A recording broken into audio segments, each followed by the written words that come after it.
কথাটা হইল একটা জীব একটা সময় তার 4 ঠ্যাং হয়, আর সেই জীবটারই একটা সময় এরুম আয়ে তার 2 ঠ্যাং হয়, বাদে সেই জীবটারই আর একটা সময় এরুম হয় তার 3টা ঠ্যাং হয়।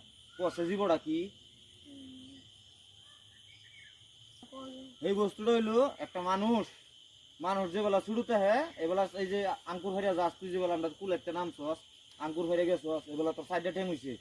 ওন তুই টুনিশিয়ান হইছস, ওন তোর 2টা ঠ্যাং আইটা যাস। যেবেলা তুই আমরা দাদার মতন বুড়ো হয়ে যাবি, বেলা লাড়িত বর্দে আটবে, এটা হইব 3টা ঠ্যাং তোর। কথাটা বুঝছস?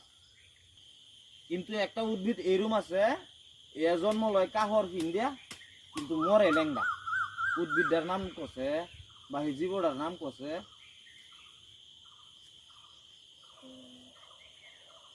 ছাগল। ছাগল না, ছাগল হতো যে অত লম্বা লম্বা রুম্বা শুইলে লুয়ে বাদে মরে। কি কইম পাতা মাছ তুমি কই দেছ? এটা তো হলে আমি কইতাম না, যারা এই ভিডিওটা দেখতাছে তারা কমেন্ট করে কইবো এই বস্তুটা কি, বুঝছস? হ্যাঁ।